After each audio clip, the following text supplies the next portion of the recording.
আগামী আষাঢ় মাসের প্রথম একাদশী অর্থাৎ যোগিনী একাদশী ২১শে জুন ২০২৫ রবিবার শুরু হবে এবং ২২শে জুন ২০২৫ সোমবার শেষ হবে। নমস্কার, ভবিষ্যৎ বার্তা স্বাগত জানাই।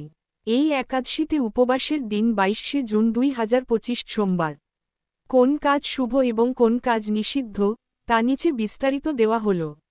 শুভ কাজসমূহ যা করা উচিত: উপবাস পালন। দিনভর নিরামিষ উপবাস রেখে মন, বাক্য, কর্মে শুদ্ধ থাকা উচিত। সন্ধ্যায় বা রাতের বেলায় বিষ্ণুর নামস্মরণ ও পূজা করুন।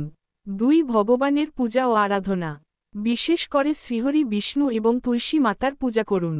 ওম নমো নারায়ণায় অথবা শ্রী বিষ্ণবে নমঃ মন্ত্র জপ করলে পূর্ণতা লাভ হয়। ৩ তুলসী পত্রে অর্ঘ্য। তুলসী পত্রে জল দিয়ে ভগবানকে অর্ঘ্য দিলে বহু পাপ নাশ হয়। ৪ দানে ব্রত। দান করা অত্যন্ত পুণ্যময়, বিশেষ করে খাবার, বস্ত্র, অর্থ, ধর্মগ্রন্থ। ৫ ধর্মীয় গ্রন্থ পাঠ, গীতা, বিষ্ণু সহস্রনাম, ভাগবত পাঠ করা শ্রেষ্ঠ ব্রতকর্ম।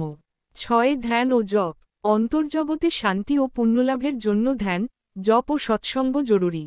নিষিদ্ধ কাজসমূহ যা একেবারেই করা উচিত নয়: মাংস মদ গ্রহণ। মাংস, মাছ, ডিম, রসুন, পেঁয়াজ, মদ, তামসিক খাবার একেবারে নিষিদ্ধ। ২ মিথ্যা কথা ও পরনিন্দা। মিথ্যাচার, পরচর্চা, কারো অমঙ্গল কামনা এইসব ত্যায্য। ৩ রাগ, হিংসা, সহিংসতা, অন্যের সঙ্গে বিবাদ, ঝগড়া, অপমান ইত্যাদি এদিন গুরুতর পাপ বলে বিবেচিত। ৪ দুপুরে বা রাতে বেশি ঘুম। বেশি ঘুমানো বা অলসতা পালন করা একাদশীর উপবাসকে নিষ্ফল করে। ৫ বিবাহ, শুভ অনুষ্ঠান। একাদশীতে কিংবা আষাঢ় মাসে গৃহপ্রবেশ, বিয়ে, নতুন ব্যবসা শুরু না করাই উত্তম। বিশেষ পুণ্য লাভের উপায়: জাগরণ, কীর্তন, গীতাপাঠ, সমস্ত পাপ বিনাশ হয়। ১টি তুলসী পাতা দান করলেও ১০০ যজ্ঞের ফল। গরিবকে অন্নদান, বহু জন্মের দুঃখ থেকে মুক্তি।